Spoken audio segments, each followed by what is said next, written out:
Well, hi, boys and girls. Thanks for joining us once again.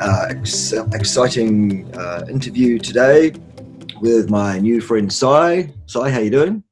I'm doing good. Thank you, Bart. How about yourself? I'm doing really well. Sai contacted me, a week and a half ago or so, I think, and said, hey, would you like to do an interview? And of course, I said, absolutely, you bet. Let's get that happening. So tell us about Sai. Where does Sai come from? What's your story? Lay it out for us, Si. And tell us about your channel as well, your YouTube channel. Okay, yeah, my main channel now is Things Very Good. I come from a background of having a dad who was into health and fitness. He was Mr. America twice, once in 1948 and once in 1954. His name is Elias Rodriguez, but he died of heart disease around the age of 69. And as a result, I had always been into health and kind of trying to be healthier. And it made me rethink everything about what possibly could be the best diet for people. And so I went down a vegan path, and partly as a result of my dad, partly as just thoughts about, oh, maybe this could be healthy. You know, plants, everybody talks about how they're good. Mm. And so, yeah, and now I've kind of exited that path, and I'm on a new path of just looking for really what's optimal for health for humans. Awesome. And so, well, congratulations on that. That'll be the best choice you ever made, is getting out of that particular ideology. I mean, a lot of people think that we actually literally hate the vegans, or I do, and that I'm, painting them out as really, really evil people.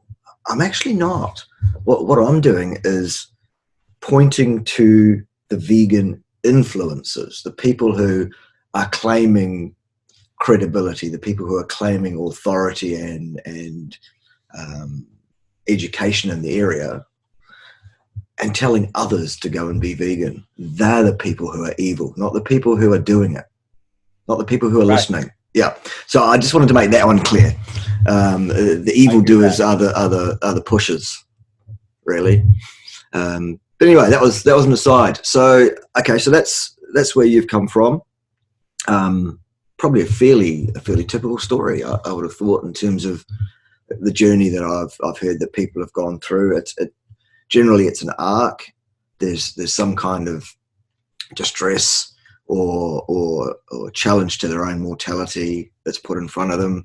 They go, oh, I better think about my life. They listen to a vegan influencer. They believe that vegan influencer because a lot of them paint themselves out to be, pretty credible. And then that person gets on that path, their health falls to bits, and they go, oh, hang on, this isn't right. And then they find a better path after that. So, yep, not atypical, I suppose. Right. I think you're right about that. And funny that you mentioned, that some people think, that you hate vegans or something like that. And when I first watched maybe your first video, I don't even remember exactly which one it was, but I listened, and with respect even, but I thought, wow, he's pretty harsh. Yeah. But as I listened to you more, I realized you were harsh on the people who were more arrogant. And with the people that were not arrogant, you just showed where they might be wrong by using your knowledge from your background and your research. And, exactly, yep. And so I appreciate that, and I like that. Cool. And, I'm glad you spotted that one, Si. I've never had anybody else say that to me, that they had spotted that actually the thing that determines how I react to someone is how arrogantly they approach what they're saying, how sure they are that they are right about what they're saying. I hear that 100%. Awesome. I'm glad. Cool. So what did you want to talk about today? What's the topic du jour? Okay. Well, basically, I wanted to get into, I wrote a little bit down here, but we wanted to get into the vegan diet versus eating animals and what foods are truly best for human health and performance. And kind of just with some questions to really help people to see the reality of their situation.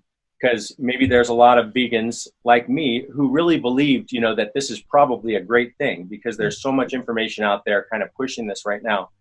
And they just need to be maybe shown by somebody who has really looked into it what they might be missing. And so I kind of want to go there with it, and also get into really what is good for people and why, and maybe we don't have to look at a lot of evidence or anything, but kind of just pointing to where you came to your conclusions from. Great. All right. Awesome. And so if you're okay with it, want me to go ahead and ask you some of my questions? Yeah, go for it. Philly boots. All right, let's do it then. And my first question is, what are the top circulating lies around vegan and plant-based diets that you're aware of? Okay.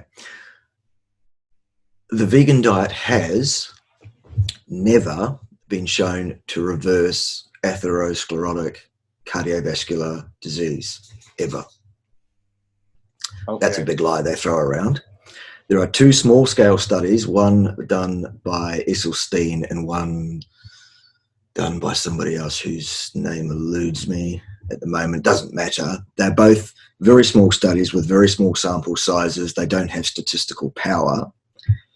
And the diet, the treatment diet, was a diet which consisted, largely of plants, hence the term plant-based, whole foods, plant-based diet is what they've used. That's actually where it came from.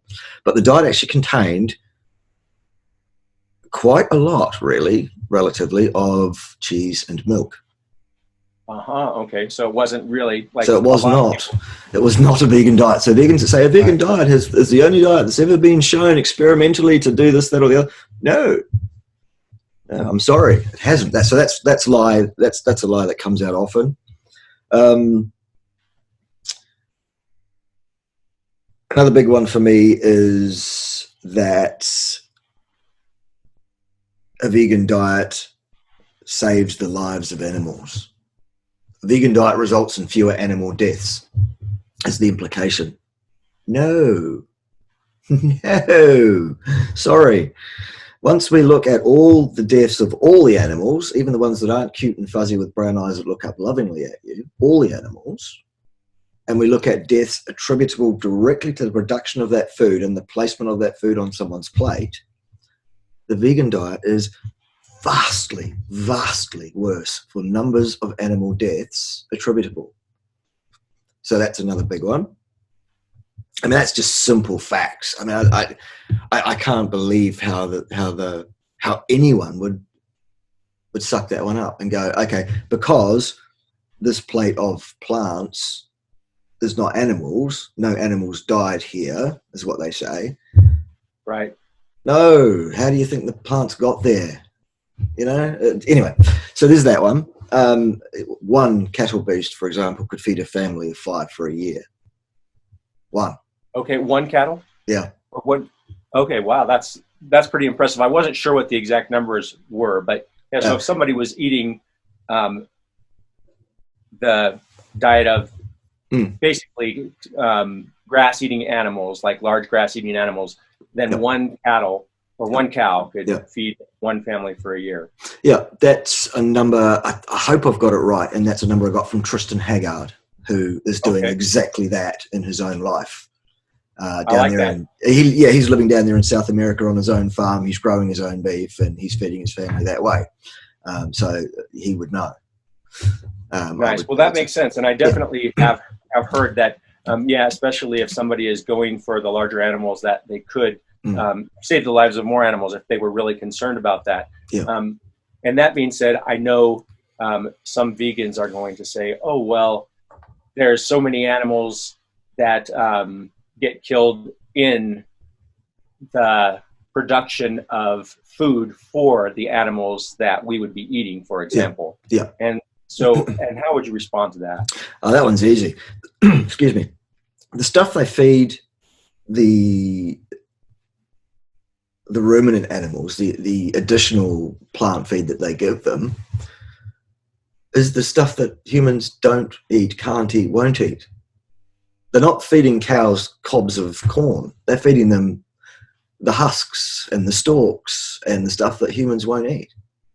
Okay. And I had heard something about that. And that's a good clarification, because I think a lot of people aren't aware of that. They just hear some number from probably a biased source. And, and they say 80% of the plant material is fed back to the animals. Well, of course it is, because humans can only eat about 20% of what they grow for their own food.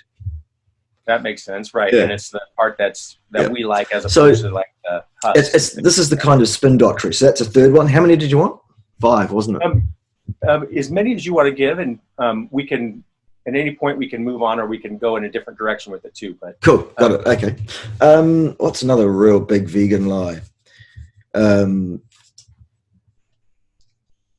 Low-density lipoprotein cholesterol has been identified absolutely as a causal artifact in the development of atherosclerotic cardiovascular disease.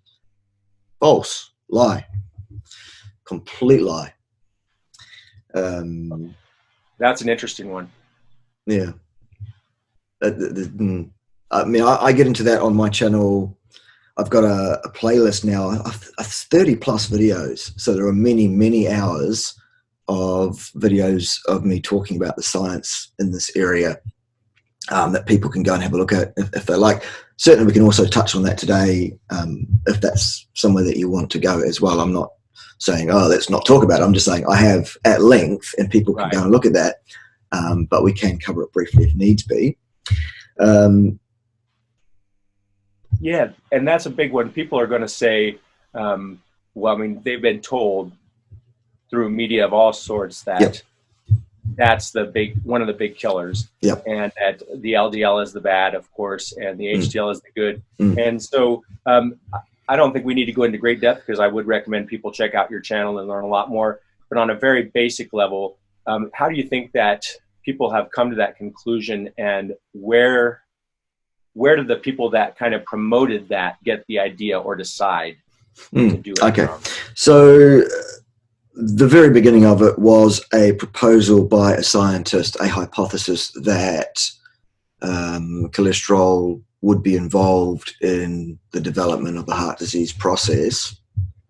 The idea coming from an association between two factors with no causal explanation of any kind. And it snowballed from there, and without actually anybody checking into its veracity in terms of the workings and the human body of how atherosclerosis, heart disease, does really develop. And then drug companies jumped on it and said, okay, cholesterol is a problem, we need to lower cholesterol. Here's a drug that will lower cholesterol. Let's get our patients onto this drug now for the rest of their lives. Thank you, cha-ching. And then there are all sorts of boards of authorities emerging, self-claimed authorities, groups of people ganging together, forming a consensus. There's no place for consensus in science, by the way. That's the area of politics. And new subscriber or something like that. Isn't that lovely? I should really turn that one off. We don't want to hear about new subscribers right now, do we? That's okay. Hopefully we'll get rid. Well, we do. New subscribers is always a good thing. But there we go. So then you've got an industry. Now you've got money at stake here. Now you've got people who can lobby governments and things. Now you've got a snowball. Now you've got a runaway. Now you've got a thing that is being sold to the public as a done deal, as a sold piece of settled science, much like the global warming nonsense. I hear that. It's nothing of the sort. And we're told that's what it is. And if we dissent from that, then we are a climate denier, or we're a cholesterol denier, or we're a science denier. So long as you get the word denier in there, that makes us sound like Nazis. Job done in terms of the spin doctrine for those on the vegan ideology. That's what they're looking for. They're looking to demonize, vilify, and otherwise perjure anyone that would ever consider eating a rotting corpse, is what they call it. Right. That's true. So trying to shame us with the denier kind of philosophy.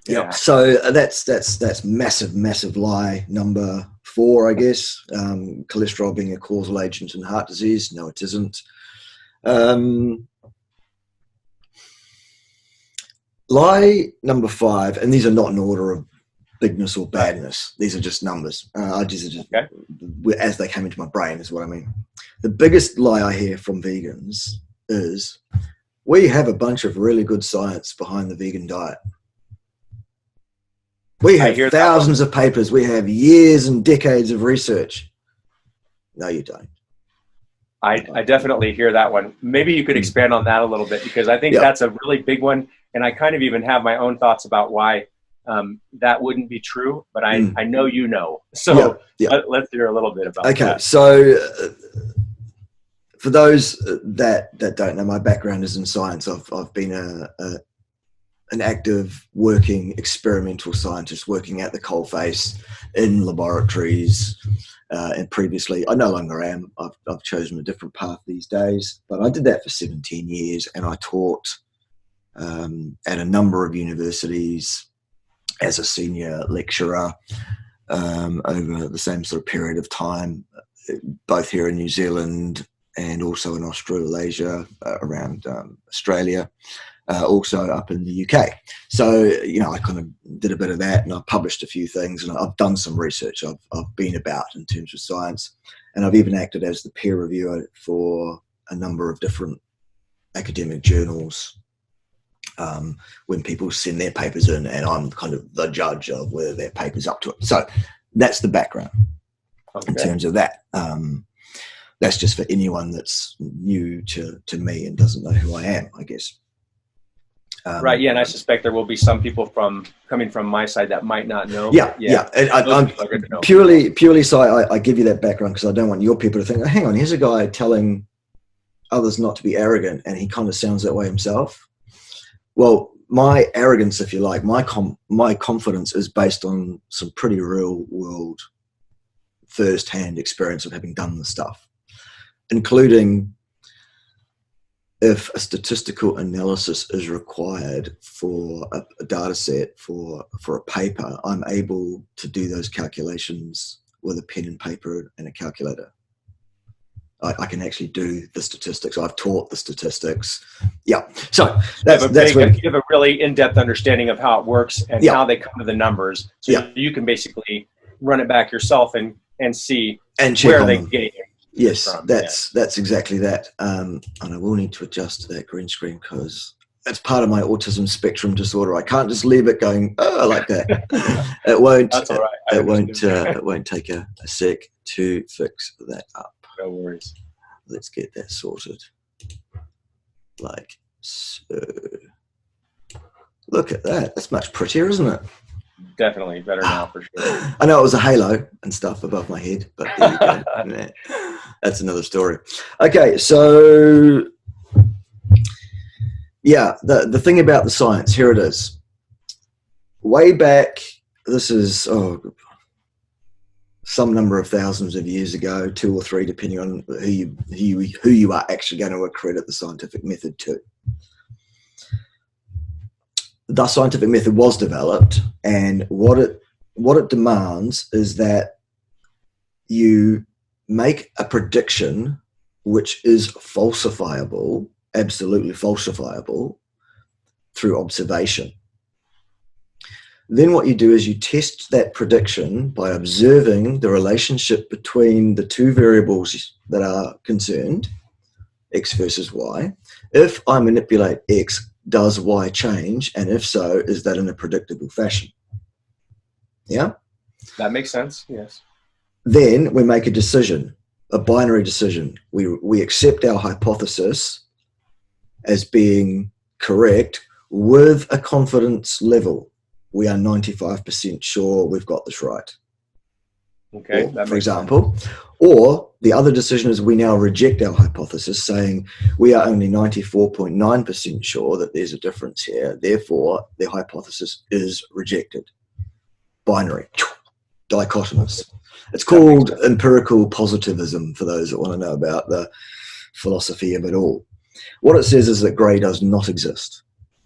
There is black and there is white, and something is categorized as white if it's 95% white, and it's categorized as black if it's 94.9% white.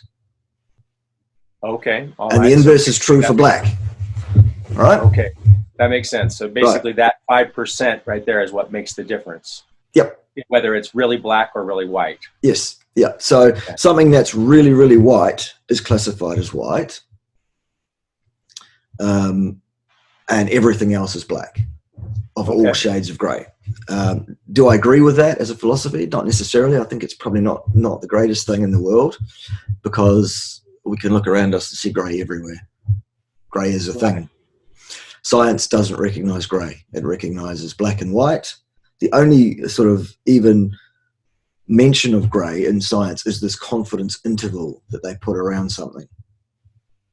It's a statement of statistical probability. What it says is this: if you collect X number of observations on X number of individuals, and you get half of them in one group, half of them in another group, one's your experimental group, one's your control group. Your control group outcome variable was really, really different value to the other group. You can say, okay, these are different, but we have to say they are different with the caveat that we are 95% sure that this particular difference between these two groups of individuals didn't happen just due to pure dumb luck. It's a real thing. It's to do with the fact that we manipulated how many variables? One.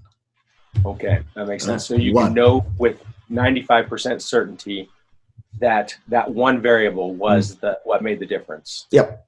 Okay. Yep. That makes sense. And so that's just to be sure, right? Yep. Okay. So there's a mathematical procedure that we go through. It's the statistical analysis of the data set, and that gives us the probability that any difference between the mean or average value of group A versus group B is not due to dumb luck. It's due to what we manipulated. So as a scientist then, if we manipulate one and one variable only, and we absolutely control the value of every other variable in those populations, of those two populations that we're looking at, that's adequate control. We have controlled everything, and we've let one thing vary. If you let two things vary, you've got a difference between the output variable in group A versus group B, and you've let two things vary. The same statistical test can tell us, yep, 95% sure you've got a difference there that's due to what you changed with A or B or A plus B. It can't inform on that. That makes sense. So basically, yeah, anything else that you've added in is going to change things in a way that's unforeseeable. It becomes noise. It creates spurious correlations. It degrades correlations that really are there when you... There's a statistical procedure that I'm always ragging on in epidemiology, where what they do is, rather than design a research project, get some people into a locked metabolic ward situation where you can control what happens and control everything except the diet, for example. They let people freely do whatever they want, millions and millions of degrees of freedom. They control none of them. And then post hoc, after the fact, they get their data set together and they look at the data set and they use what is basically a shotgun scatter plot approach to Xing out errors by removing the influence of various different degrees of freedom and putting different weights on those, which is arbitrarily set. And the way they set it is, well, what reduces the residuals around this regression line? What makes this closer to an accurate prediction? So basically you have a self-sustaining set of circumstances here that logically leads to logically leads anyone who's thinking to go, hang on, how on earth, even if you have two things varying and one, and you're looking at a fixed outcome B, as soon as that changes and you say, right, what did I change? A and B. Okay, how much did A change it and how much did B change it? How are you going to work that out? Right. There's no way to really know. Exactly. And yet the procedure in epidemiology put forward by the charlatan crowd of people called epidemiologists would have us believe that it's possible that they can. The analogy I often use is getting whole complete eggs out of a baked cake. Sure, we know there's some eggs in there. Sure. It's not going to happen. Exactly. It's all mixed in. Yeah, it's mixed in. It's a mixed outcome. It's done. You cannot control post hoc. They call this adjustment of the data set. In other words, you know how I said the scientific method was put forward a theory that is falsifiable through observation, make the observation, analyze the numbers that you observed and see whether your prediction is borne out or not. They've added another step. They've gone, put forward a theory that may or may not be falsifiable, because that's what epidemiologists do. Make the observations, take those observations that you've observed, ignore them completely, make up some other ones that you feel make better predictions to your original theory, and then publish that.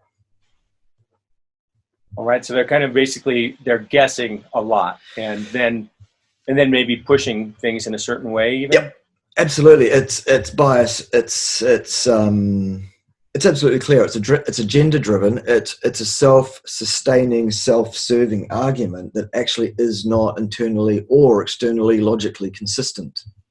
The argument they're making is that you can get whole, full, complete eggs away from a baked cake, and know exactly where, what influence they had on that cake as a whole and here and there as well.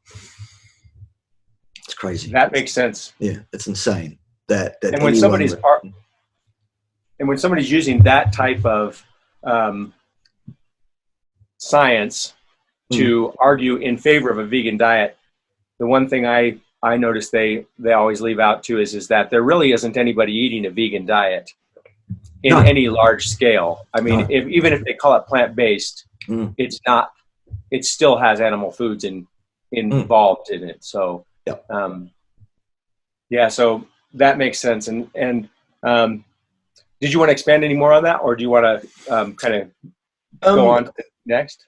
We can go on. Yeah, I think that covers it. Really, it's just about the fact that all this decades and decades, years and years of evidence that vegans claim to have about vegan diets, A, is not about vegan diets, because there's no one really doing that anyway. B, they often contain animal products in them, like the Esselstyn study, for example. And epidemiology is a pseudoscience. It's smoke and mirrors. It's wool to pull over the eyes of the great unwashed. It's numbers. It's complicated mathematical equations that nobody could possibly understand. And that's why they get away with it. Yeah. All right. So that's that one. That. Cool. That definitely makes sense. All right. So many people believe a plant-based diet is the most healthy diet, and some people believe a fully vegan diet is optimal. Why are they wrong, and what could possibly go wrong with their health if they follow a diet like this? Okay. Well, a diet that is devoid of animal-based nutrition, in other words, the flesh and attendant fat of animals and organs and things, that diet, the vegan diet, is demonstrably nutritionally deficient. You cannot source B12 in any meaningful amount from plants or bacteria that live on plants or dirt. Actually, there is a bioactive form which comes from eating the flesh of ruminant animals who are able to make it into its correct form for our use, really. There has been some talk recently about apparently they found some B12 naturally occurring in duckweed or something. Well, okay, great. I didn't even look at it myself because I figured, well, you tell me how much duckweed I have to eat every day in order to meet my B12 requirements, and I'll have a look at it, and then we'll also see what else is in that duckweed that might countermine that as a good idea that I won't find in a nice healthy steak, for example. And I'll probably on that basis almost certainly go, I think I'll stick with the steak actually, and avoid the duckweed, frankly. Duckweed, for one, is known to be a filter plant that filters heavy metals and things out of water. So, yeah, So there's a high chance that it's contaminated with things you don't want. In addition in addition to the plant toxins and natural defense mechanisms that duckweed has. Obviously, duckweed doesn't exist to subserve the nutritional requirements of animals. It has its own means in mind, such that it is. I mean, obviously, duckweed doesn't have a mind, but you know what I mean. It has a genetic structure which is affected by natural selection, and it wants to avoid being eaten, actually. So that's what it does. So vitamin B12, no question about it. Vegan diet, you will be short on vitamin B12. Many of the supplements that people take, which purport to be effective B12 supplementation methodologies, are not. Actually, there's quite a lot of information available on that around on the various channels here on YouTube that people can do a search on if they want. If they want me to talk at more length to them about the actual published research such that it is in that area, obviously people can consult with me. I do have 1 or 2 slots available this month for anyone that wants to do that. So there's a shout out for the consultancy. All right. Yeah, address is down there underneath me. You can do that there. So vitamin B12 problem. Omega-3 oil in the form that humans can use. I want to keep it. I don't want to use too much terminology. Omega-3 comes in 3 or 4 different sort of forms.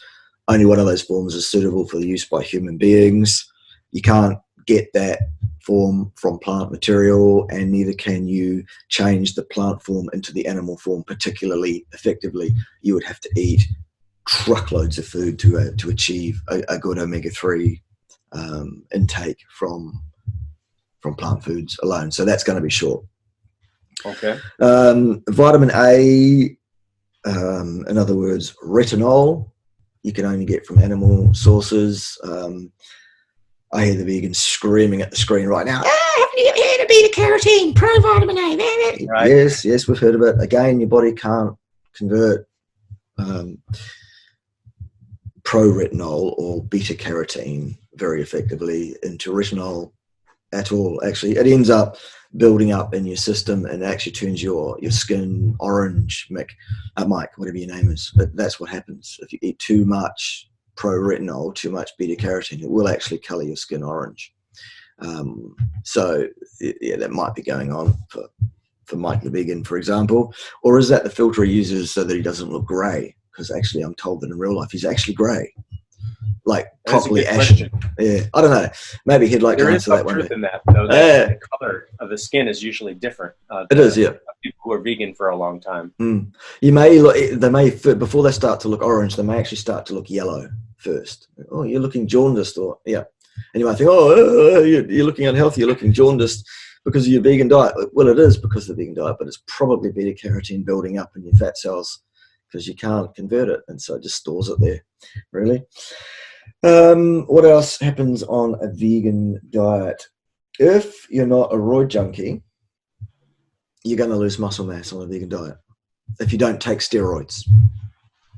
These vegan bodybuilders, the few of them that do exist, they are on steroids. Okay, now that one right there is a good point to go with just a little bit, because, you know, you look at the John Venus and,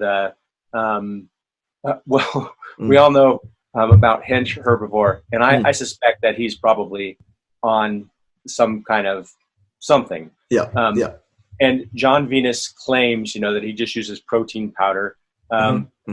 Do you think that they're just outright lying, or do you think that they, or that somebody could get results with protein powder? I think it is possible that John Venus, at his age, which is very young, by the way, could potentially have achieved the physique that he has now. He's not actually a big man. He's just a bit. He's cut.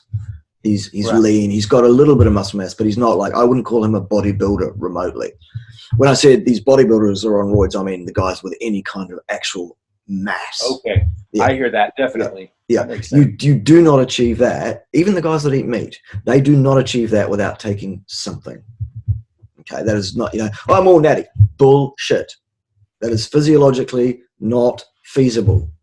Okay, so John might be telling the truth. He might just be taking protein powder and working out and stuff. He's a young man.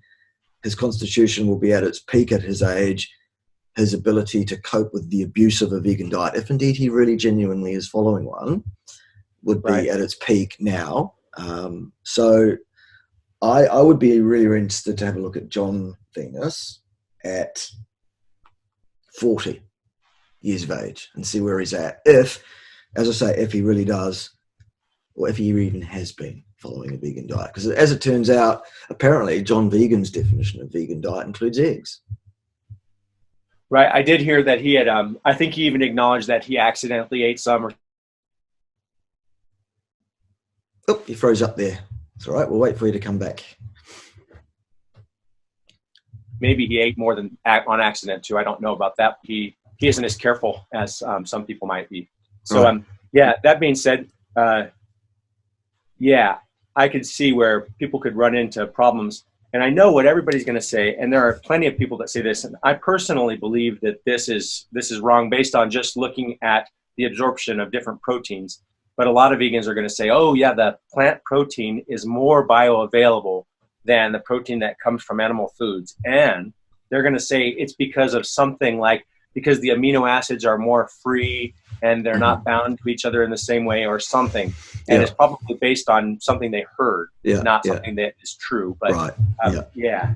Okay. So the most usable building blocks of building muscle quickly are not amino acids. They are branched chain. They are not amino acids. Okay, they're branched chain. They are branched chain amino acids, which you're not going to get a great amount of from plants. Okay. Yeah. And do those occur more naturally in your animal-based foods then? Well, yeah, because that's how we build our bodies. Okay. So, yeah. And so, and speaking just a little bit more to that, because I know this is going to be something they're going to say. Mm. So, with the charts really show that you can't absorb as much from the plants. So, is there a place that this information is coming from that you know of that is making people believe that this is actually more bioavailable from plants? Because if you check out the information, it'll tell you, It's not, yeah. I guess you're referring to crowds like the idiots like Gregor that have channels like nutritionmisinformation.com or whatever it's called. He comes on and he'll talk like this with his bubbly head and he'll be very, very sure about what he's saying. and he'll splash things up on the screen. And yet, Joel Kahn's the same. Garth Davis is the same. All of these guys that are claiming authority and training and expertise in the area. Number one, most of them are MDs who have no training in nutrition. None. Zero. Well, probably less than 8 hours in their 4-year training period as an MD prior to going out and learning the practical skills on the job for their internship that they do after that. So their actual theoretical, let's expose them to some knowledge about nutrition, they get less than 8 hours mostly. And that they do get is driven by the American Dietetics Association, who have it completely wrong. And so all they teach these guys is tell them to avoid red meat and processed meat, tell them to avoid saturated fat, keep their salt down, and base your diet on 65% healthy whole grains. And so that's what the doctors are spewing. And indeed, that's what they are mandated to spew. Because if you step outside the box as an MD in many, many countries, they will simply strike you off. There's your livelihood gone because you're not. So it is partly the fault of the institution, just kind of saying this is where you have to stay. You have to stay in these lines right here. Yeah. Okay. Exactly. Yeah, so that's the real problem in terms of that. So any individual MD might have some intelligence, might have some gumption, might actually do their own research and find out that everything they've been taught pretty much is a lie on pretty much every topic. But that doesn't allow them to practice medicine in the way they want to. They are mandated to. It's cut and paste. It's if then. If the patient presents with a serum cholesterol above this level, then prescribe them this statin drug. No leeway. So for them, it's pretty black and white. This is what they have to do under these particular set of circumstances. Yeah. And if they get found out doing something else, disciplinary action, often leading to being struck off the medical register and being unable to practice medicine anymore. Okay, I could see why they would be deterred from just speaking their mind a lot of times then. Yeah. But you talk to an MD privately, if you know any MDs that you can get to in a social setting, and ask them what they really think. What I've found, this is just my N=1 observation, I found about half the MDs that I've spoken to really genuinely believe that what they've been taught is true. They actually have a faith in the dogma, what they've been sold. They believe they're doing God's work, if you like.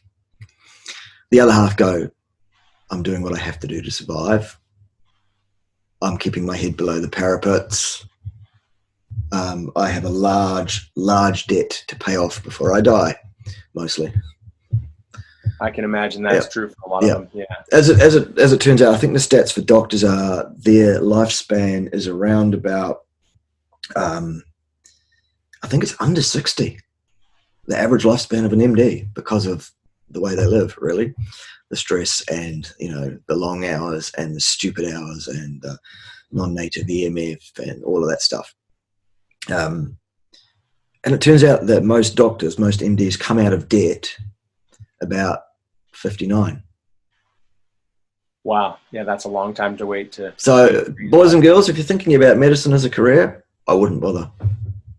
It might look glamorous. It might suit somebody that has an ego that wants to feel important.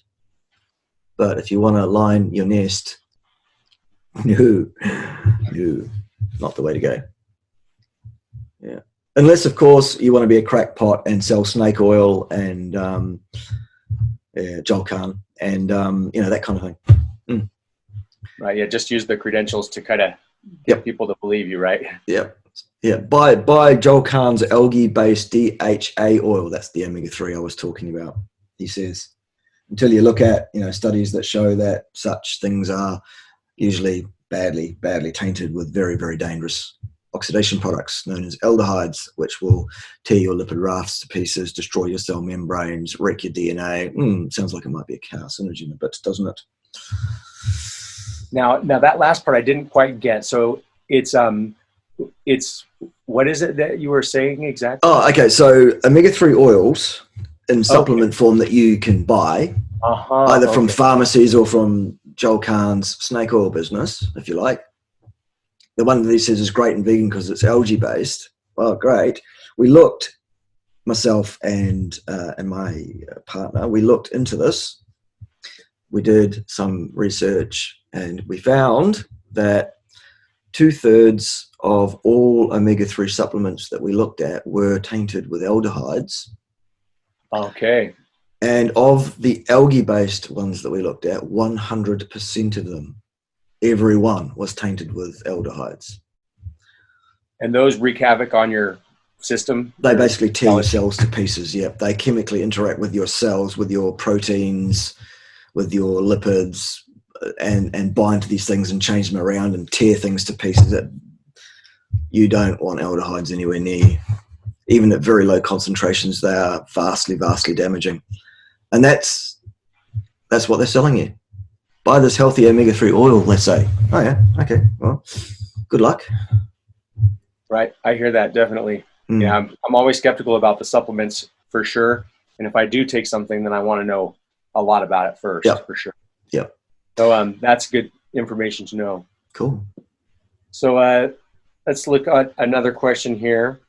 And some of these we might be able to move over pretty quickly, but many vegans have come to believe that soaking beans and boiling foods will nullify the effects of anti-nutrients found in plants.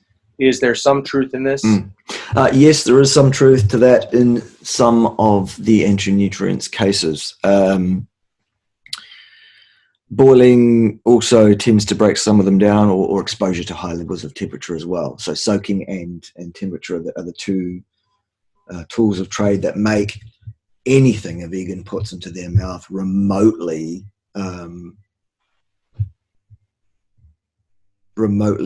usable in any way by that person.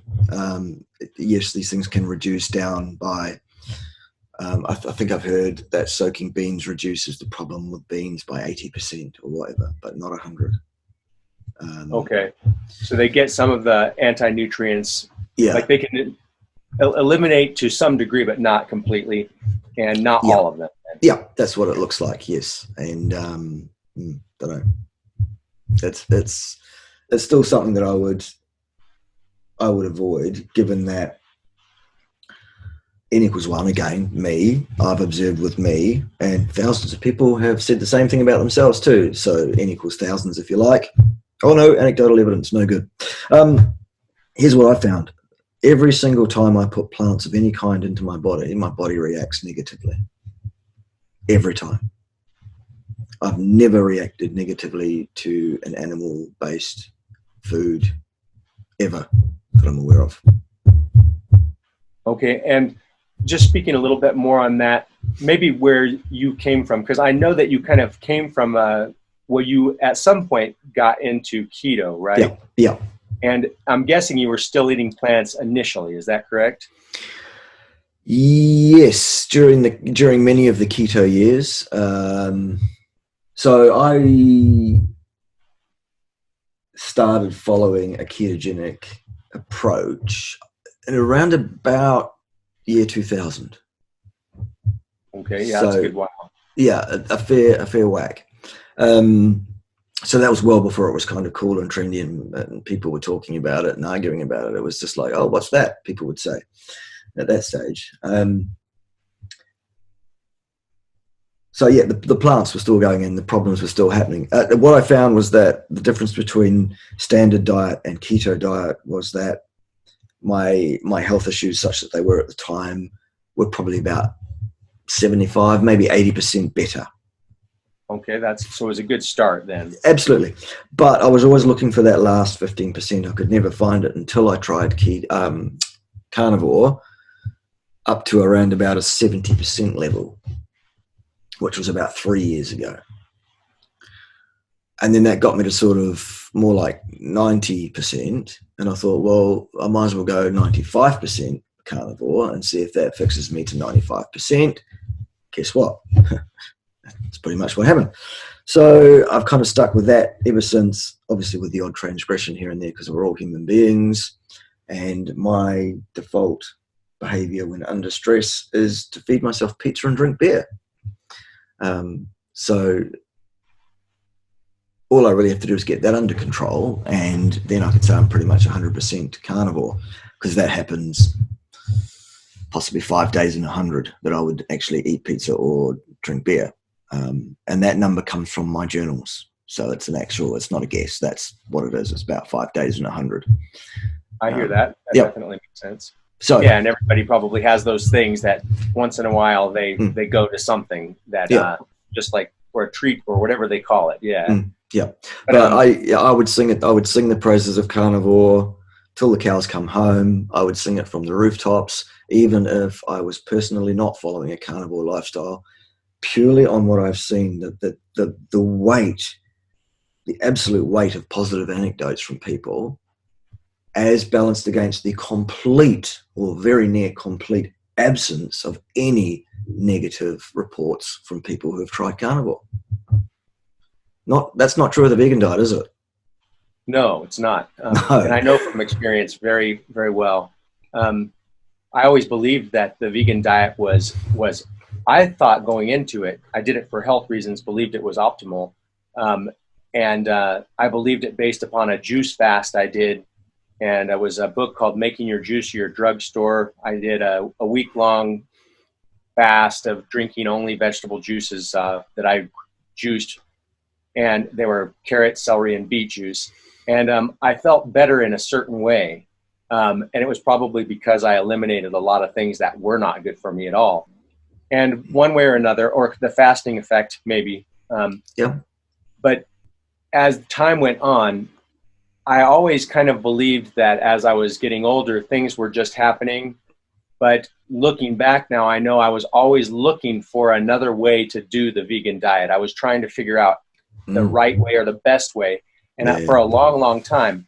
And I never really did get to the point. You're still doing it wrong. Yeah. Now I know, because eating meat again, I have I feel different, and it's better for sure. I know I recover faster is one thing I can say for sure, without a doubt. And I definitely have, just from my own perspective, I think I have better mental health. And there's probably other things as well, but those are the things that I can pretty much identify as I'm almost sure that it's related to eating meat. And seems like the more I eat of it, the faster I recover and the more strength I have in general. So that's just a little tangent there of that experience of trying and not really having the vegan diet do what I had believed that it could for me. So it's almost like somebody lied to you, Si. Yeah, definitely. A little information about the vegan diet that I think that most of the information really was coming from people who believed that it was good, as opposed to actual science supporting it. But it just, that's one of those things. In fact, maybe I have another question that kind of addresses that. In fact, when confronted with the idea that a vegan diet is not healthy, many vegans will refer to vegans that they're aware of that have grown up on a vegan or vegetarian diet and seem healthy. Examples of people often referred to are Nemo Delgado, who was raised vegetarian and now vegan, and Nina and Randa. They have a channel on YouTube. They're the daughters of Jeff Nelson, who has the Veg Source website. So obviously, that was their influence to be vegan. But in addition to that, from the time you're a kid, if you've been around for long enough, you are hearing that plants are good for you and to eat more plants and less meat. So could you just speak a little bit to that and why maybe people have this idea that this is a good thing for them to do, to go more plant-based? Right. Okay. The whole idea that you've got some splashback on your audio there a little bit, I think. Sorry, it's coming back through to me. Have you got headphones? It hasn't been a problem until now. Okay, let's see here. I'm not sure what could be the problem. I've got a microphone, and so right now it's having an issue though. No, it stopped doing it now again. It was just splashing back to me briefly. It's okay. We can edit that bit out. That's fine. So. Yeah, the whole idea that plants are good for you is an idea that is supported by a reductionist piece of half information. The half information that people are promoted and taught, basically as soon as they can comprehend and speak, is that plants contain a whole bunch of things that are really good for us. Vitamins and fiber and minerals and things. Plants are great, is what we're told. And of course, that we're absolutely indoctrinated to that, and nobody in their right mind would challenge it. Of course, plants are good for us. Goodness, what a ridiculous thing to say that they're not. The bit of the information that's missing is the bit that says, yeah, sure, there are a whole bunch of great things for us in plants, but we can't access most of those things because we're locked out because of anti-nutrients, because guess what? The plant actually doesn't want you to have its nutrients. It wants to keep its nutrients. It wants to produce the next generation of its species. It wants to protect its interests. It does not want to feed you. So you can't get most of those things out of plants. They're there. That doesn't mean you can get them. And secondly, the reason that you can't get them is because of both anti-nutrients and also outright toxins that plants have evolved that are designed specifically to discourage you from eating that plant if you're a larger animal by slow, painful health problems and death that way, or if you're a smaller animal that's more susceptible, you will actually die from that particular dose of that particular toxin in that. It's mostly the plant toxins are aimed at insects because, for obvious reasons. However, they affect humans. They affect humans markedly over a lifespan. The difficulty, of course, is in pinning down cause and effect because we have no science. We have no ability to lock human beings in a metabolic ward for their entire lifespan. Sets of genetic twins, half of them here and half of them there. These half get no toxins. These half get toxins from plants. What happens? We can't do that study. It's impractical. It would cost too much. It would never get past ethics. It's never going to happen.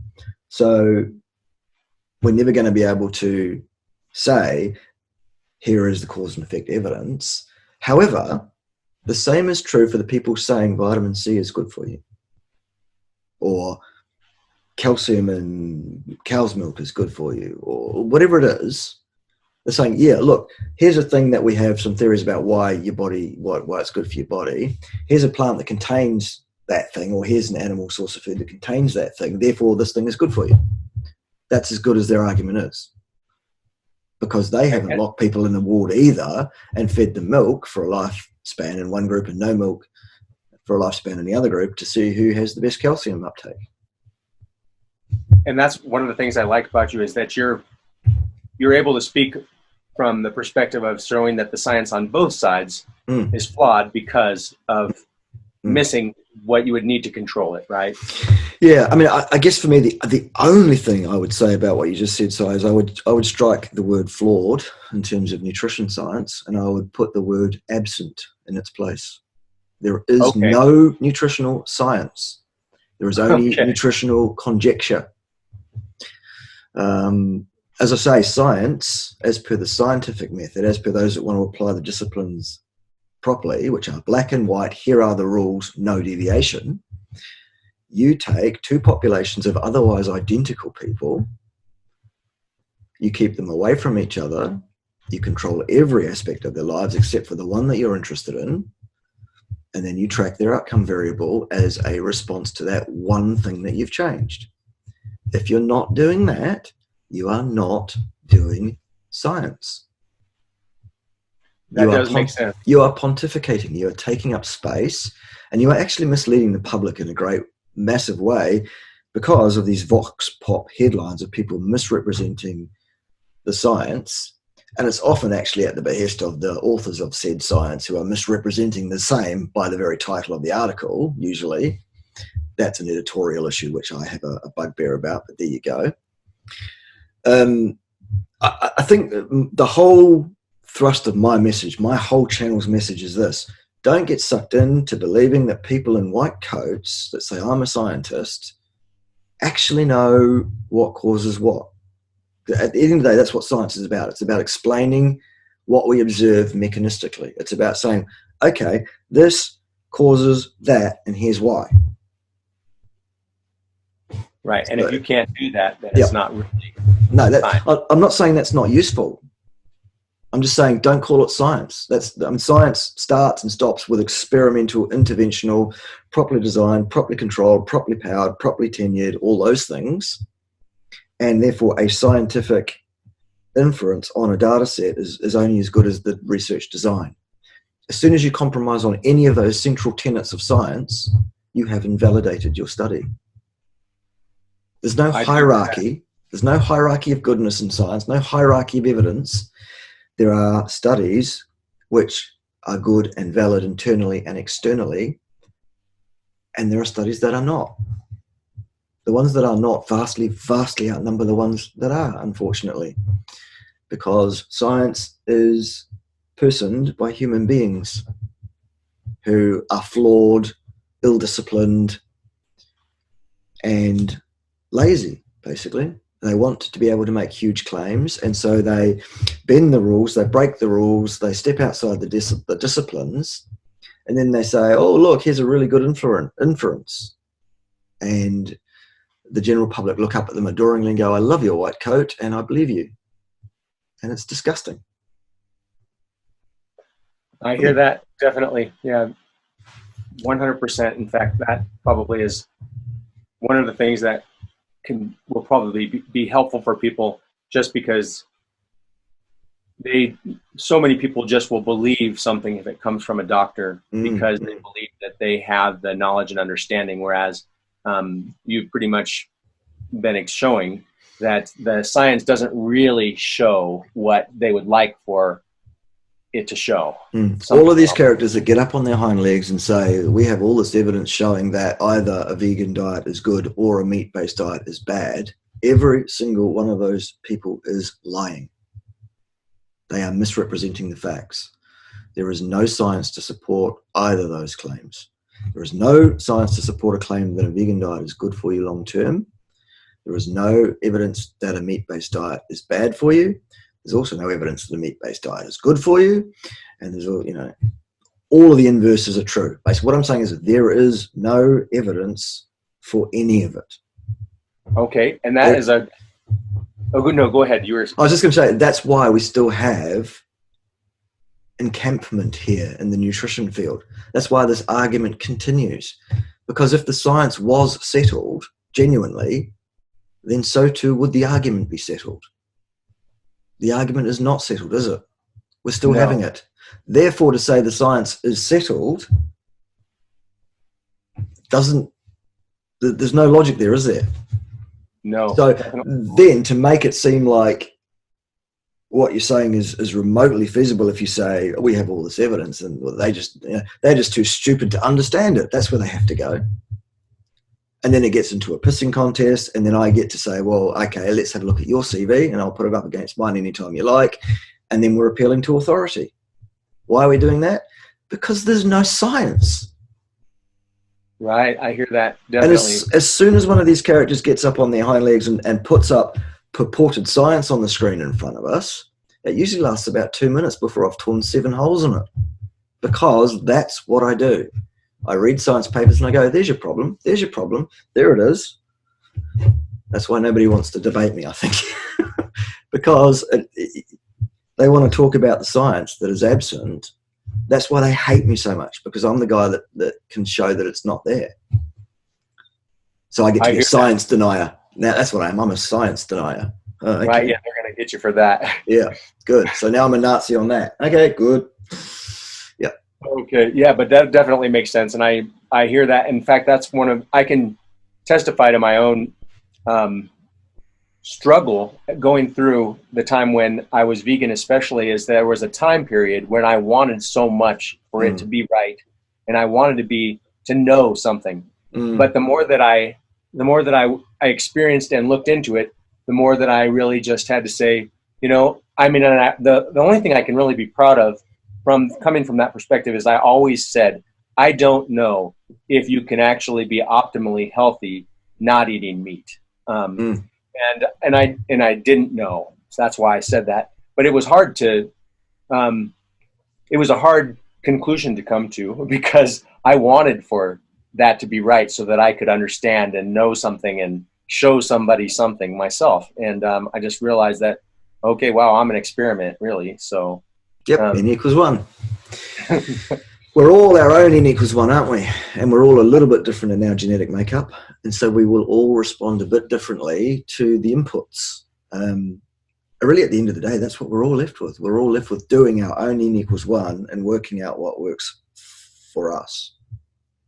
And that does make sense. And now, because we've kind of talked about that already kind of answers some of the questions I had in a way, but maybe I'll put a twofold question. And I know that this is going to be more based upon opinion than science, because we've just talked about this. But the first question is, and I'm going to put the other one, second one right with it, but can anyone thrive on a vegan diet? And what are the ideal foods for human consumption? Can anyone thrive on a vegan diet? Yes, in the short term. Okay. And when that's compared with eating, say, the standard American or standard Western diet. Okay, so basically, eliminating a lot of stuff that would not be good. Someone that went actually properly hardcore vegan from the standard diet, they would experience some health improvements for the first probably 3 or 4 years that they're doing that. And they'll sing its praises and they'll go, this is great. And then around about that stage, variable, obviously, timeline in terms of individual differences, genetics, situation, lifestyle, environment, blah, blah, blah, blah, blah. But, well, the numbers are clear. 84% of people that ever go vegan quit veganism within 5 years. And 90% of those 84% that quit tell us the reason for it is that their health catastrophically failed. And we do hear that. They're the anecdotes. That's what the numbers are. So for me, can any one individual thrive? Yes, for a short while, relatively. Because if you go vegan, you alleviate the Randall cycle problem that you will have on the standard diet, because you've removed most of the fat from the diet. And the way to alleviate the Randall cycle issue is to remove either all the fat or all the carb. So that's how it is, basically, on how that one works. Now that makes sense. And that's something that I think that a lot of people can probably relate to from whatever side they're coming from, if they have some understanding. But I think a lot of people that went vegan eventually heard about the 80-10-10 diet, and where they're going 80% carbohydrates, 10% fat, 10% protein. And I think they might have experienced some kind of difference in health as a result of it. But the understanding I'm hearing you're saying is basically that you're going to either eat high fat and high protein, or you're going to eat more carbohydrates and less fat, or almost no fat. Yeah. And so that being said, mixing fat and carbohydrates together, is that bad in every single way, no matter how you do it? Or are there certain carbohydrates that go together with fats better than others? Okay.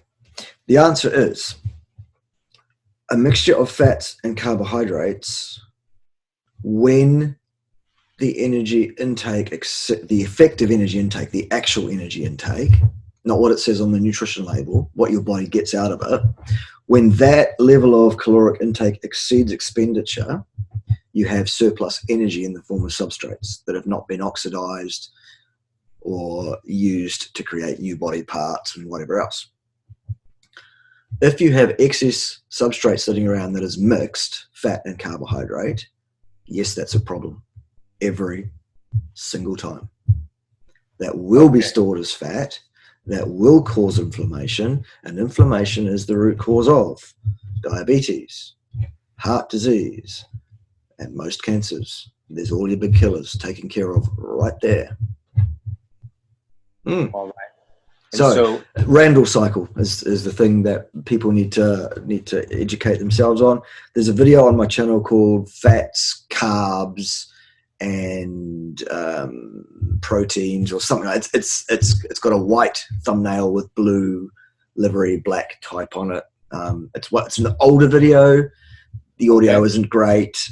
It's just me doing a PowerPoint presentation about this issue, but it's well worth a look for people to understand. There are a number of people running around claiming to understand the Randall cycle who clearly don't. See my video regarding Chris Masterjohn this week for that very topic, for example. Okay. Yeah. So there you go. I will take a look at that one myself. And then regarding an optimal diet, can we say anything about possibilities, like, or if it's not? Here are the inferences based on the understanding of physiology that we have. Okay. If you have a mixed macro diet, a standard diet, if you like, a balanced diet, and your effective energy intake is at the same level or below your energy expenditure, then the likelihood is that your long-term health outcomes are going to be fairly reasonable. Okay, so mixed diet. Mixed diet up to however much energy you are actually expending. Right, that makes sense. Actual needs. Mostly you're okay at that level. As soon as you exceed that level of energy requirement in terms of intake, that mixture becomes a problem. A, because it sets off the Randall cycle and causes inflammation, obesity, heart disease, the possibilities of cancers and all sorts of things like that. But secondly, because it actually locks your metabolism up in such a way as that your cells cannot absorb that excess energy, and it just pulls. It just sits there makes you fatter and fatter. It becomes runaway very, very quickly. Okay, that makes sense. So that's completely suboptimal. Okay. The effect of it also causes you to, then your hunger satiety goes off, and you eat more as well, and that compounds the whole problem still further. So a mixed diet anywhere above your actual energy expenditure, disastrous. To back that up, we need some anecdotes because we don't have any science. Here's an anecdote for you. Let's look at public health records, shall we, for the last 80 years and see how we're going with respect to heart disease, cancer, diabetes, obesity, etc. Maybe the advice to have a balanced diet is not the best. Okay, shall we move on? So therefore, you've got two choices for an ideal diet for a human being. Okay, because we've worked it out. Metabolically, the machinery tells us that we have evolved absolutely to specialize and not to have a balanced diet, because the balanced diet is contraindicated. It's not even a good idea. It's absolutely the worst idea possible. So now what do we do then? Well, we specialize. So we specialize in a diet that is high in carbohydrates and fiber, but very, very low in fats. That will alleviate this problem. Or we specialize in a diet that's very specialized in gaining our nutrition from the flesh and fat of animals, which has almost no carbohydrate. Okay, so there are two choices. So let's weigh those two up. One of those leads 84% of people who ever try it to quit within 5 years, and 90% of those people citing catastrophic health failure, and one of them doesn't.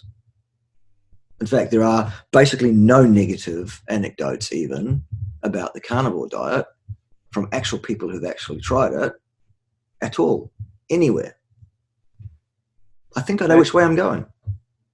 Yeah, definitely. I can see that. I don't need any science to work any of that out. I use common sense.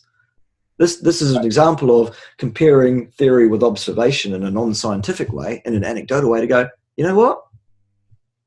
I think the best bet is carnivore. So I tried it on that basis and it works for me. N equals 1. So why would I change that? I 100% hear that. And that makes sense. So basically we've kind of established that metabolically, yes, the high carbohydrate, high fiber, no fat diet or low fat can work, meaning it's one of the possibilities metabolically to not destroy yourself, especially if you not as quickly. Yeah. If you take in more than what you need as far as energy goes. And then eating only animal foods, which is mostly fat and protein. And those two options are pretty much going to give you metabolically the best outcome. But then, of course, one is superior to the other based upon the way that people can stick with it. Yeah, it's nutritional completeness. It's ability to do what it's supposed to do. So I think just because we're right there, and I want to respect your time, so please let me know if I'm fine. I'm absolutely fine, sir. Yeah. Okay. All right.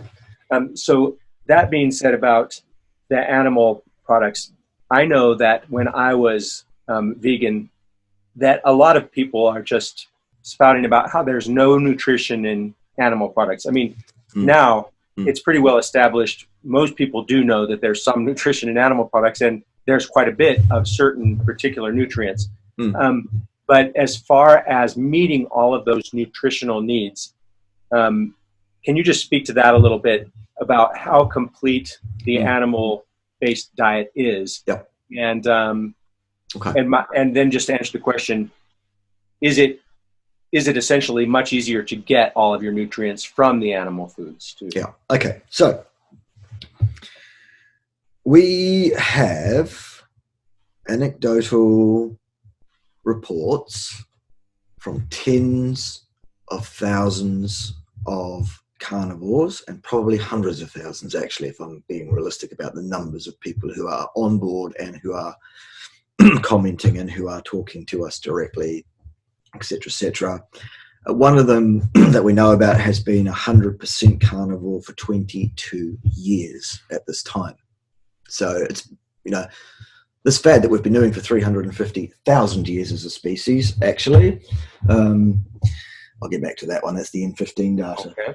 That says actually, you know, when we look at skeletons of human beings throughout our existence on this earth, looks like, you know, the data is clear here. We gained our nutrition from the flesh of animals with a support role in a very small amount of plant, actually. So, whoops, never mind. That's that one. Remind me of the actual question. Sorry. Okay, so how nutritionally? Yes, animal-based foods versus plant-based foods. Yeah. And can you get all of the nutritional needs met from animal foods? Yes. Okay. So that's why I was going with the 22 years, up to 22 years, some around 10 years, some around 8 years. Doesn't matter. There are people who've been doing this for a long, long time, eating nothing but the flesh of animals. Guess how many reports of people presenting for medical care with nutritional deficiencies have occurred in the carnivore community in that time? I would like to know. Not one.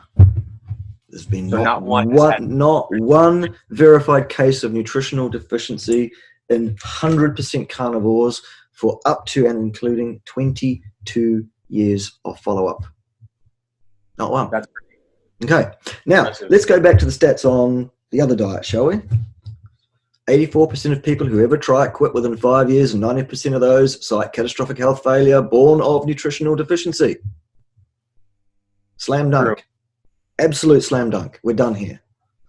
As far as, you know, in my mind, when I'm, you know, science be damned. All of that I've just said, we are now done here on this discussion. I don't know why the vegans continue, other than they have to support their ideology, and many of their livelihoods depend on them supporting this ideology. Make no mistake, it's an ideology. It's a religious cult. It is not a sensible dietary practice. And its high priests are evil characters.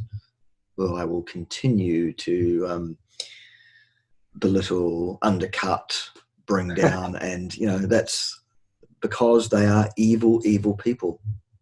Some of them actually genuinely believe they're doing good, probably.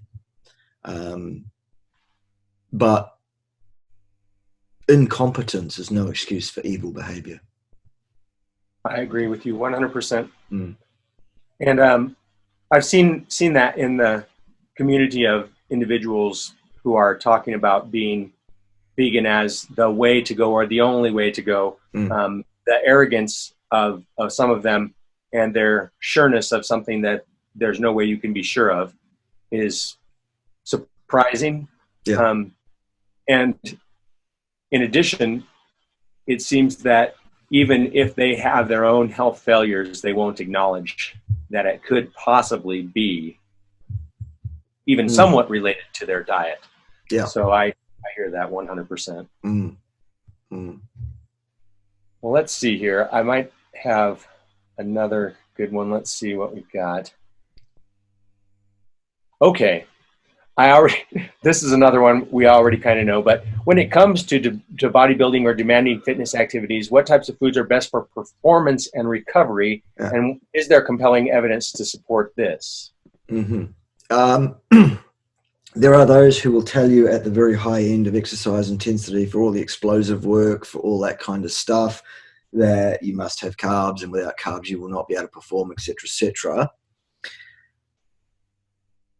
What those people who are saying that don't understand is that actually adaptation metabolically of a full metabolic adaptation and a full microbiome adaptation, a full physiological, holistic adaptation to a fully carnivorous diet from a diet containing any amount of plants, really, any appreciable amount of plants.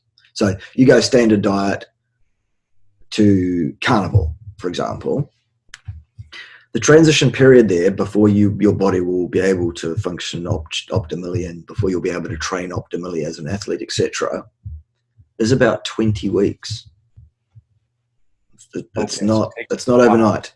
Yeah, 20 weeks.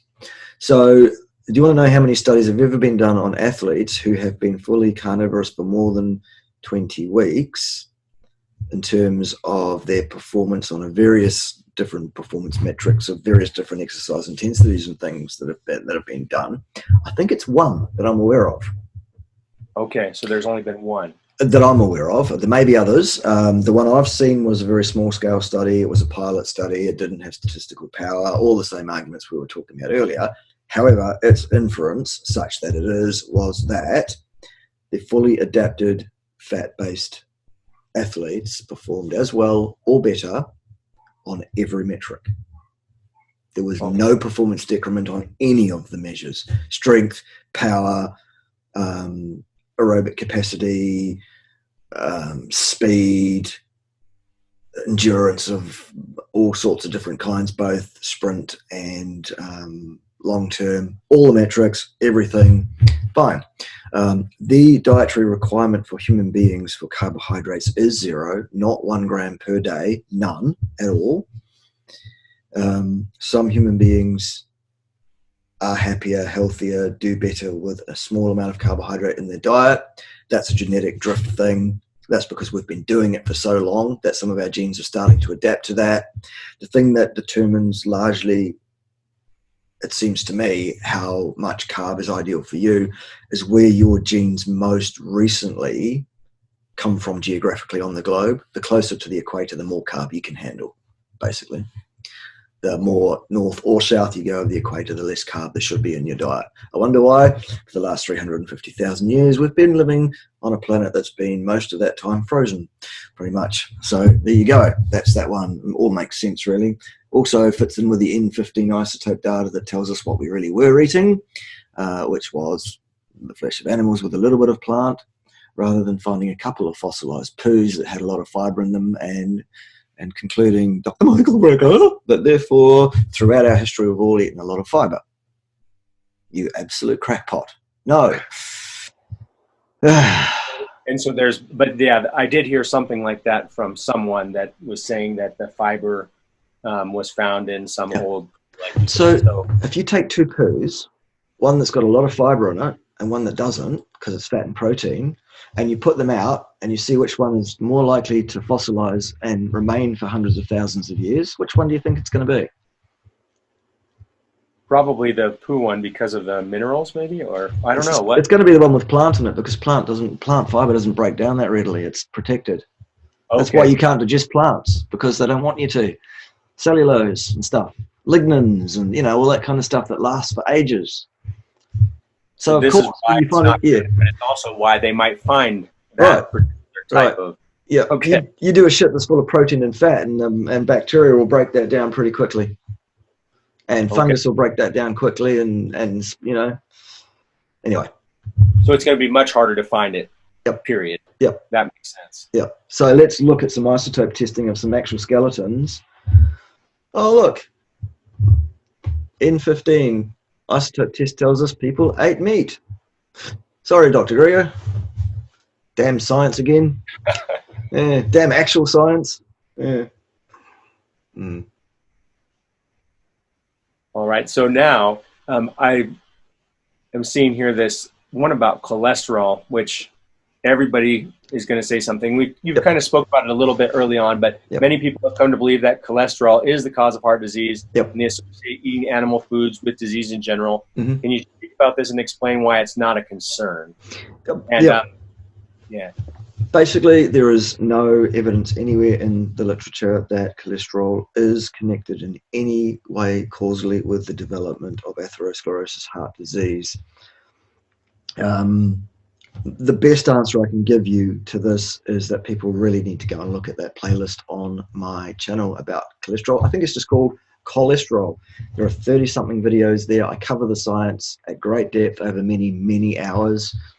I'd go and binge watch that over the next few weeks, frankly, because you will learn exactly where the flaws and holes are in the ridiculous lipid hypothesis that has been adopted by the medical establishment with support from the pharmaceutical establishment who sell drugs to lower cholesterol. So they're not remotely protecting their own interests and feathering their own nest at all, are they? No. Here's one, like just one, if you take nothing else away from a discussion about cholesterol, take this one away. The most heavily prescribed, the highest number of sales of any drug worldwide is for statin drugs to reduce people's risk of heart disease. Okay. The most up-to-date, most comprehensive, most recent meta-analysis that's been done on people's death rates, i.e. a population of statin takers versus a population of non-statin takers, with everything else controlled as closely as they can or matched as closely as they can, there is no difference. The statin will not provide you with one extra day of life. It will not extend your lifespan. It will not keep you going longer. It might protect you from a second heart attack if you've already had a first. And the reason for that is because it's also serendipitously anti-inflammatory. It's got nothing to do with cholesterol. The mechanism of action is through anti-inflammatory. You could achieve the same thing by giving someone an anti-inflammatory that won't kill them, like statins will. Statins are a dangerous mitochondrial poison. They are totally contraindicated for human use under any circumstances. They are dangerous poison. You should never, ever pharmacologically interfere with your cholesterol level unless you are a 1 in 1 million genetic knockout individual, in which case you will have been identified as a child as such. You'd know about it. So, okay. There you go. Super bad for you to take statins. Absolutely contraindicated. There is no reason anyone should ever take a statin. It is a dangerous poison that leads to a reduction in heart attacks, but only second heart attacks, and only in men, not in women, and only in men who are age 65 and above, not in younger men. Okay, so why are we prescribing drugs to women? There's no indication for that even. Why are we prescribing it to people under 65, man or woman? There's no indication for that either. The indication they have is in men over 65 who have already had a heart attack. It's crazy. It's pseudoscience of the highest order. I hear. And that does make me wonder too, with your particular group going back 22 years with the longest person doing a carnivore diet, we know that you already made some statements about their nutritional deficiencies where there were none. So as far as other things happening, we know that people can get disease for all kinds of reasons that might not be related specifically to their diet. But in that group of people, have there been any or a small percentage of people who have had heart disease, or is it just kind of the same amount as what the general population or lower? Yeah. Okay. So heart disease occurs progressively over years and years and years. When someone presents and is diagnosed with heart disease, that's the result of years and years and years, decades of however they've been living their life, not just diet, but exercise, lifestyle, stress, distress, work-life balance, finances. Everything plays into how someone's body will react and how their eventual health will present. Someone's health presentation is that mixed outcome thing that we were talking about earlier, that you can't pull one thing out of and say that's the cause, that's the cause, that's the cause. It's a rich tapestry of many loose threads feeding in and out. Right. So that's what we've got going on there. Very, very difficult, if not impossible, to pin down the dietary inputs, because most of these studies that even look at this issue report on respondent data on a survey. The researchers ask the research participants, how often do you eat broccoli? How often do you eat steak? Here's what a serving size of broccoli is. Here's what a serving of steak is, which, by the way, they present to people in cups. How many cups of steak do you eat every week, Si? Right. Anyway. And then people write down how often they eat that thing, and then they send it back, and then the researchers construct that person's diet from now, tracing back to their birth, I guess, or soon after they were weaned, if you like, whatever. and then they make a decision saying this person's diet has been invariant for that period of time based on their single response to this questionnaire, which, by the way, write this down. When people are asked things on questionnaires about what they typically do, people tell lies. I believe that. I'm sure. I believe 100%. The data is completely invalid from top to bottom before we even start looking at the fact that the data shows no difference in longevity, health outcomes of any kind between people who eat a carnivore diet and people who don't, because there are no studies that even look at that. None. There isn't even epidemiology on carnivore diets yet. But then, the vegans will say, haha, we've got lots of epidemiology on our vegan diet. No, you don't, because no one's eating a vegan diet. I think that's the biggest one that people overlook or to just blatantly ignore, because even the blue zones, as we heard about all the time, they were not eating exclusively plants, right? Yeah, exactly. I mean, the thing about arguing with the vegan is it's almost pointless. I mean, I only do it for the hearts and minds of anyone who might be sitting on the fence and who might still be susceptible to actual logic, because vegans are not. Here's an example. That horrendous witch from a small town in the north of England called Chorley that likes to comment on everything I do and everything I say vociferously and without let or hindrance. When I spoke to it on my channel, it said to me, oh, I'm not worried about the health. It's not about health for me. It's all about ethics. I'm an ethical vegan. To which my question was, great. Do you eat avocado, lettuce, almond at all? Oh, yes. Oh, yes, she said. Well then, there goes your ethical veganry, doesn't it? Right there. It went straight over her head. She didn't get it. She didn't understand why she'd just been completely destroyed on her complete lack of logic. And then she turns around and says, oh, the science is all behind vegan. Well, why don't you tell us some of that instead of telling us it's not about that, it's about being an ethical vegan, and then giving and then admitting to 3 examples of foods that are not ethical vegan foods. How do you think lettuces get how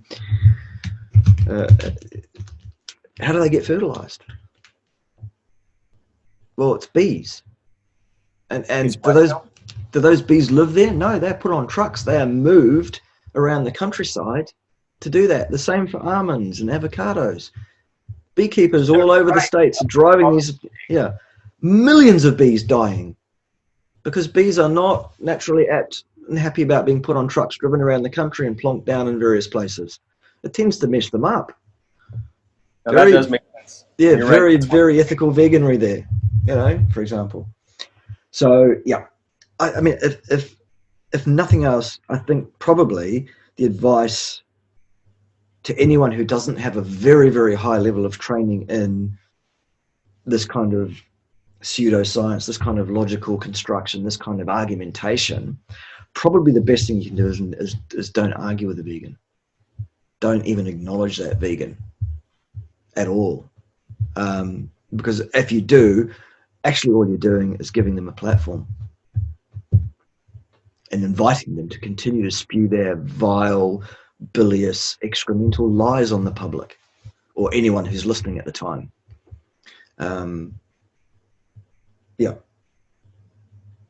That's something to maybe think about. We all get sucked into arguments we shouldn't from time to time because we're not equipped to actually deal with the person and their argument properly. Like there are a number of topics I would be happy to debate anybody on, but then there are far more topics out there in the universe that I wouldn't dream of going anywhere near debating someone on because I'm not expert in that.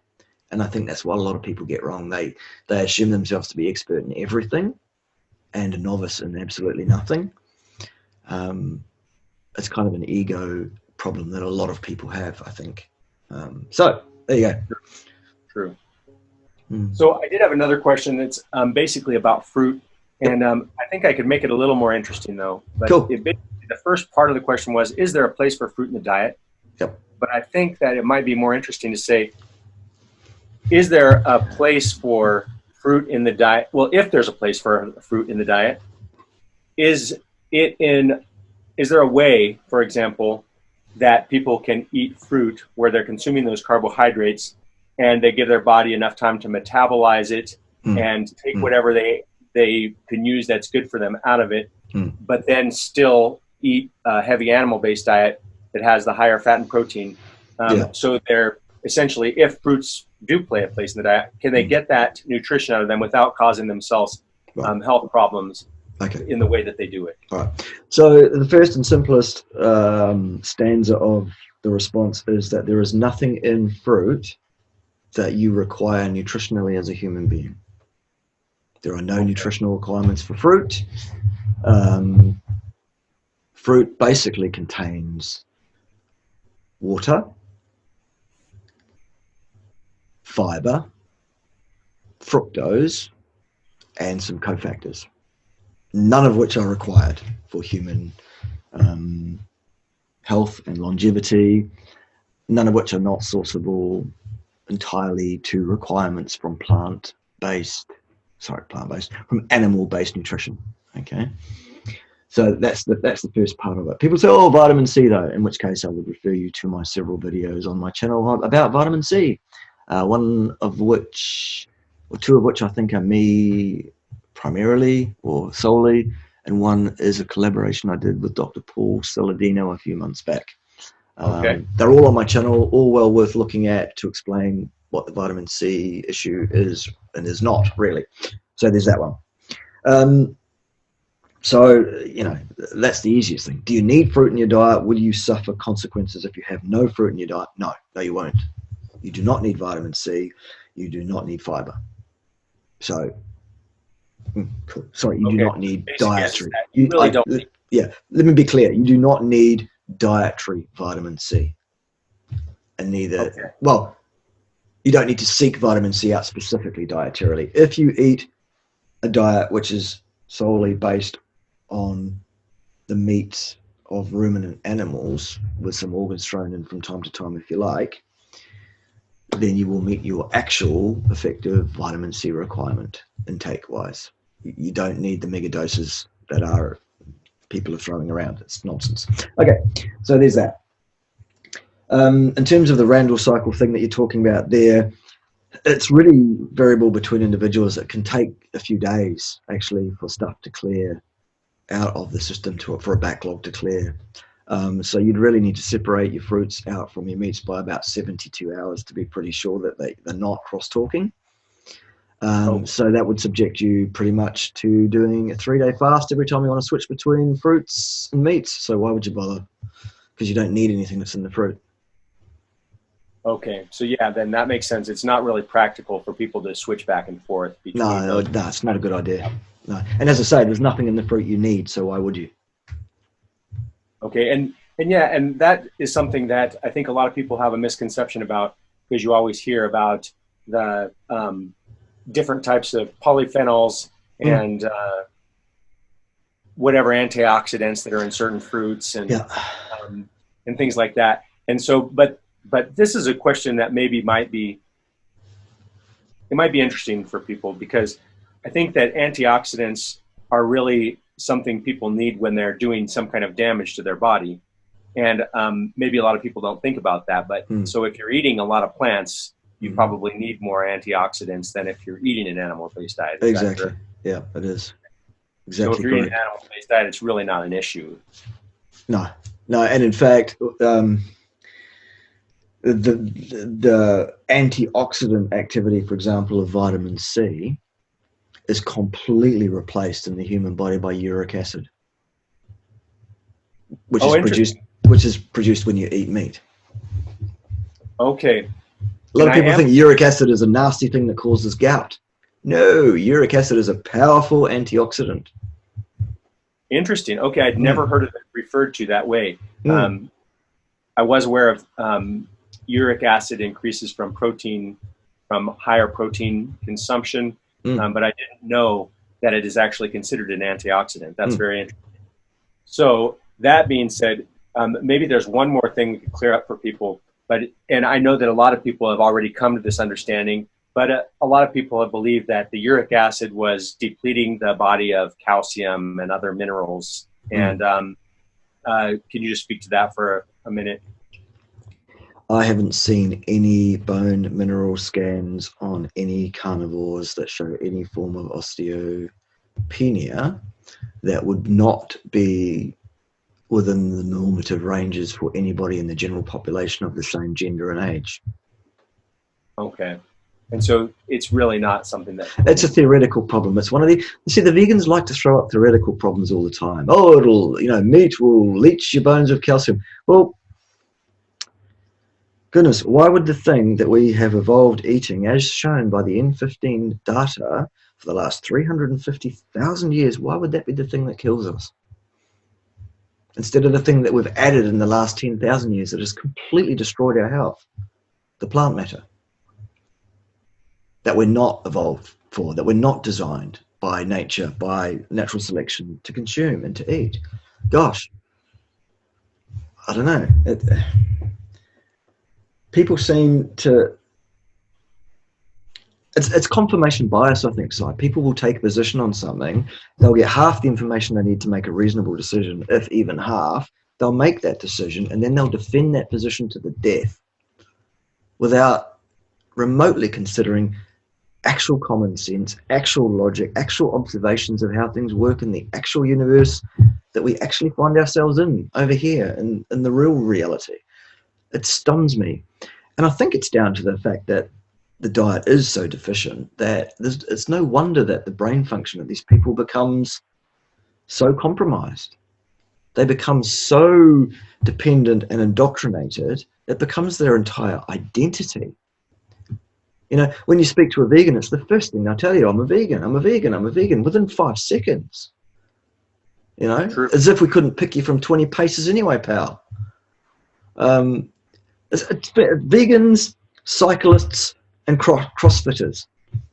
The first rule of CrossFit Club, isn't it?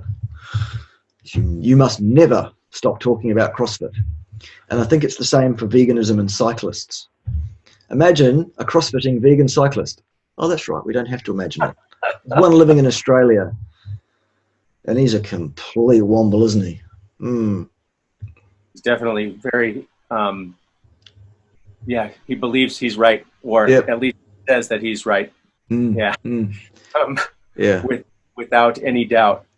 Or any qualifications or training of any kind. Right, and it's pretty obvious when he does have questions come up that he hasn't really looked in depth into any of the information that he's making claims about. I see that just because I've seen him talk. I may have even seen him on a debate with you and somebody else. Yep, you did. And his answers are... they're not really an understanding. No, they are a canned response, and they actually don't address or deal with the fact that they are both internally and externally inconsistent. They don't work. The one question I would have for him, because I like to be respectful of people, but the acknowledgement of certain things that have changed in his life over time, one of the things was his teeth. And to literally not give any kind of possibility to the fact that could have been high fruit or a vegan diet in general. It surprises me that he won't at least give some credibility to that possibility. Yeah. And now here's another one that is pointing to his diet as the cause of his physique such that it is. He takes roids. He's admitted it publicly more than once. Right, and I have seen him admit that before. Do you think that it's kind of an ongoing thing, in your opinion? I know it is. Okay. Yeah. He's absolutely on the juice. And he's, again, projections, much like others that we know in the YouTube community at the moment, doing projections on others about things. But, he accused me in that debate you're talking about of being on roids. Just because he accuses everybody of being on roids. And the reason that he accuses everybody of being on roids is because he's on roids. I could see how that could be true. Yeah, you don't strike me as a person that's on steroids. No, no. If I was, I'd want my money back. I can tell you that much. Oh, that's funny. Yeah. Well, Bart, I really enjoyed this conversation with you, and I appreciate you getting on here with me a lot. Is there anything else you'd like to add? No, I think we've covered a lot this side. It's been quite discursive, and that's great. I really enjoy the opportunity to kind of share a bit more of what makes me tick under the surface that people don't generally get to see when I'm kind of playing my role and presenting my debunking and calling people 7 flavors of all sorts of stuff. So for those of you that haven't seen my channel, that are watching on Si's channel, if you do choose to watch my channel, do be warned, I tend to use colourful language very, very often. So yeah, no, thank you, Si, for the opportunity to kind of guide me to being able to explore some of the stuff so that people can see more of how things really tick under the surface there, instead of, I mean, I don't know if you've watched or read through some of my kindly correspondence I get from people on some of the other channels, where people like to comment about me and know everything about me, even though all they know about me is what they see on YouTube. Right. Yeah, it's as funny as hell. But anyway, there you go. We move on. As I say, thank you for the opportunity. Definitely my pleasure. Yep, and anybody that wants to interview me on any topic whatsoever, please get in contact and let's do it. Or anyone that wants to be interviewed on any topic, that's great too. Also, any of the veg stars that want to debate me on any topic, absolutely. All I say is I'm not doing it on your channel. It's either on my channel if you're happy with that, or it's on a neutral channel. It's not going to be on a Discord server. It will be live on camera on the interwebs, on the YouTubes. That's how I do things. I'm not interested in your little Discord game. I've got a Discord. It's great, by the way, but we don't handle debates over there. We handle debates over here. I hear that, definitely. Yep. Cool. And people know where they can find you is on at YouTube at Bart K Nutrition Science Watch. Look, if you put Bart K into any Google search window, I'll be the first 100 listings that come up. You can't not find me. It's easy. True. I'll link in my copy on my channel site. Obviously, I'll link your channel underneath this video so that people can find you and go and get linked up to what you're doing over there. It's good stuff, boys and girls. Get into it. And we hope to see more of Si around the traps, and he'll probably show up on the round table one Saturday evening at some point. You never know. Sounds great. Definitely. I'd like to do that for sure. Awesome. I'll have my people call your people. Okay. Yeah. By the way, my people are me. I'm it. I'm all the stuff. All right. Well, I'll look forward to hearing from you then. For all right. Sure. Cool. See you, man. All right. Well, have a great one, Bart. All right.